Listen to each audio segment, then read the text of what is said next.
Do you know that we face a ballot question that would be 3 weeks from yesterday? I did not know this. This has been an Alpha news story. I've not read this in the either Twin Cities newspaper.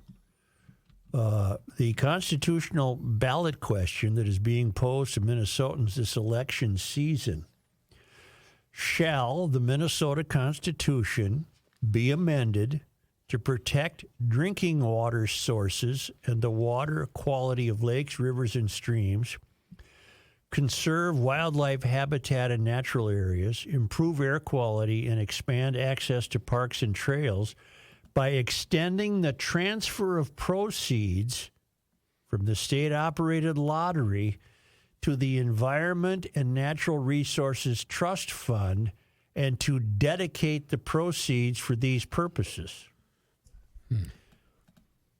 But for those Minnesotans casting ballots to fully understand what they're voting for or against, it might help to be one of the 201 state legislators who debated and passed a bill last year that ended up placing the amendment on the ballot. All of the proposed changes that would take place within the state-operated Environment and Natural Resources Trust Fund are not included in the language of the question. Those details are buried in legislation. So how would that work? Boy, Again, is I'm reading that's bait and switch right off the bat. First, at least 50% of the voters who cast ballots must mark yes in order for any constitutional amendment referendum to pass. If someone does not vote on the measure, that counts the same as a no vote. Since 1996, voters have approved 8 of 10 constitutional amendment ballot measures. The 2 that failed were both on the ballot in 2012, a same-sex marriage ban and a voter ID requirement. The ballot question itself does not include any details on the amount or percentage of state lottery dollars that would continue to be dedicated to the Environment and Natural Resources Trust Fund. Nor does it include the duration for which the transfer of those funds would be extended.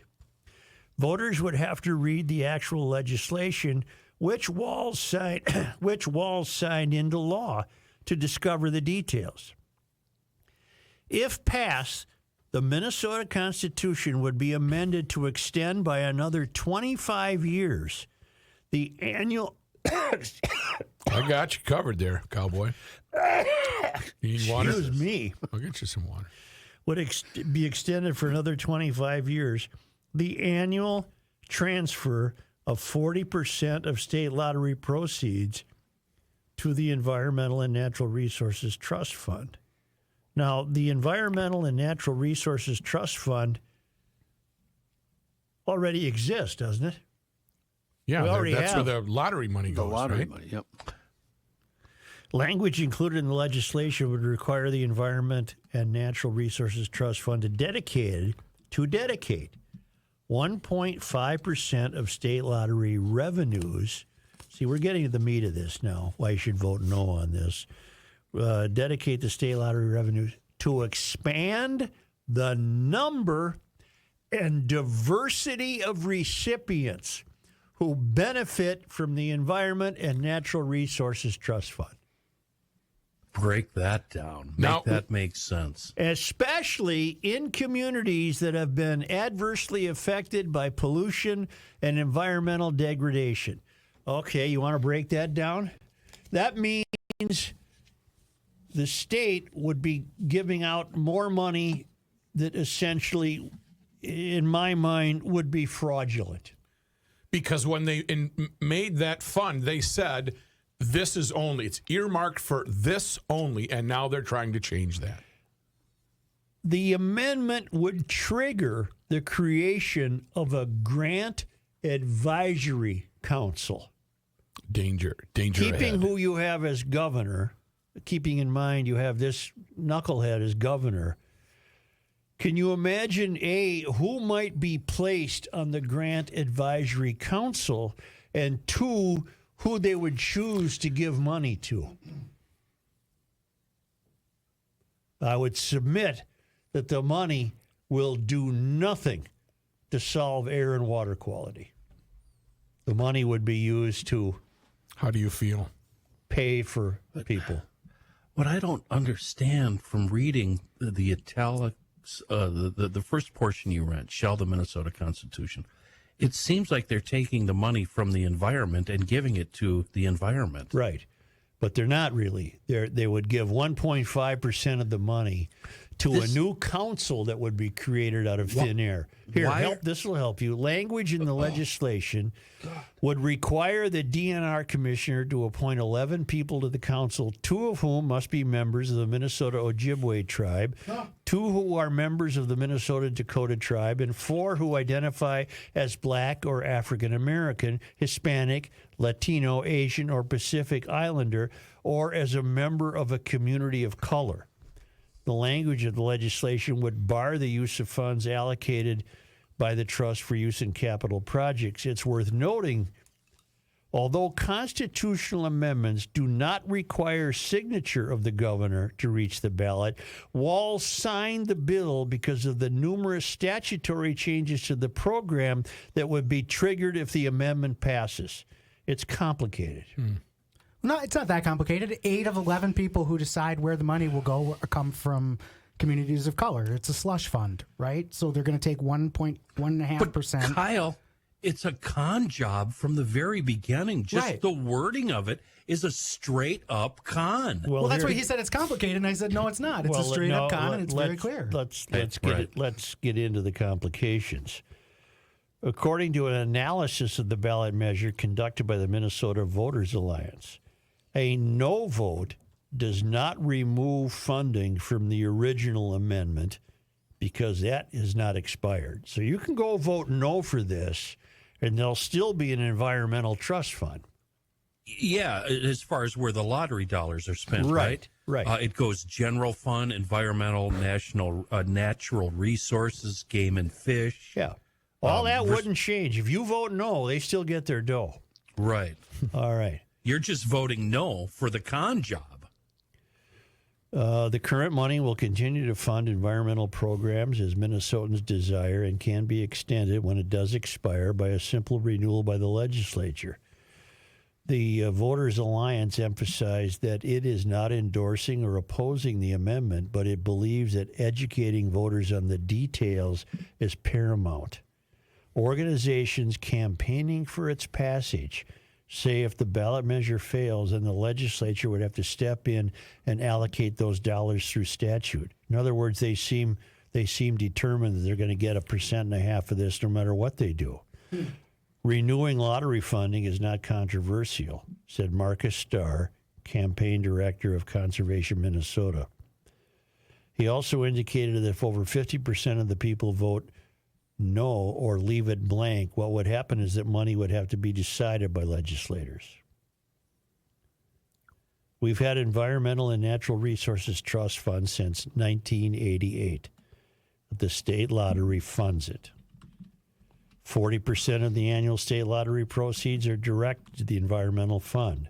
60% flows into the state's general fund. In 1998, voters passed a constitutional amendment to extend the life of the trust fund to 2025. That's why the amendment to extend the fund to 2050 is on the ballot this year. Let me give you the dollar numbers for what you just mentioned, because to me it's shocking. $4 billion have gone to general fund, $2.2 billion, environmental natural resources trust fund, $1.1 billion. Remember, this is being sold to us as good for the environment, but the general fund gets more. Game and fish fund, $315 million, natural resources fund, $317, responsible gaming, $57 million, other state programs, $57 million. General fund, Joe, 2.2. They get the most. Authors of the legislation that got the amendment on the ballot include 18 Metro DFLers and 1 Republican, Andrew Myers from Tonka Bay. The bill to place the amendment on the ballot passed in the House 87-41. including support from all 70 Democrats and 17 Republicans. The bill passed in the Senate by a margin of 36-29, with 2 Republicans joining Democrats. All 41 noes in the House came from Republicans who represent districts in all corners of the state. Walter Hudson, for example, says when voters are preparing to vote on a ballot question, what you should ask yourself is, what are they not telling me about what this does? But who does that? You read what it says and you go, oh, well, yeah, this is good. What Hudson said in an interview last week, he opposes the bill contained in the amendment and accompanying changes to the Environment and Natural Resources Trust Fund because of how a portion of the lottery money it receives would be distributed to activist groups through what he believes is a more politically charged mechanism. What this ballot question should say, if it was accurate, the ballot would read, should the state of Minnesota set aside roughly $11 million every year to give to woke activist groups? That's what it should say, yeah. Yeah. The people we've elected keep dreaming up ways to sustain themselves and their friends. And this sounds to me like that's an example of that. Well, and if I can, they're trying to remove accountability, right? Because currently the commission that sets apart these grants is 17 members, 5 senators, 5 reps, 5 citizens appointed by the governor. And 2 others, right? They now remove all legislative oversight and give it to 11 people, 8 of whom are from communities of color automatically, right? So they remove any chance to have any legislator say, hey, is this where we want this money going? Is this an effective program? It's a redistribution of government wealth. And does it say how those woke activists get to spend the money? No. So they can spend John Justice, he's a radio host on 1130. Yeah. This measure is basically enshrining into the Constitution an annual campaign finance mechanism for the DFL. Yep. There you go. I'm voting no. Based on the last 5 minutes, I'm voting no. We already dedicate money to the Environmental Trust Fund. Why in God's name are we carving out 1.5% of it to play with? Wasn't this predicted when the lottery came to life? Mm-hmm. This was all predicted back then, that this money they were going to, do it. Who was the frontiersman up north? He had a funny I don't remember what legislator Not it Bob was. Lassard. Bob Lassard, I'm thinking of. He, I think, was in on this initially. Yeah. And they named the council after him. Yeah, we're never gonna touch this. It's gonna be environment. This is Joe, why is that language allowed on ballots? That's straight up deceit, if you ask me. Why is that even allowed? It's not honest. Well, the ballot question must have passed legality checks. What puzzles us is how much of it is hidden in legislation. Oh, you passed that thing? Okay, look what this sheet of paper says I get to do with it now that you passed it. But it's worded in such a way, and by the way, if you don't vote on this, it's considered a no vote. But it's worded in such a way that any dummy that reads it would go, oh, this is definitely a good thing. Right. It's so deceitful. It's deceitful. We better take a break and get John to weigh in on his newscast, okay?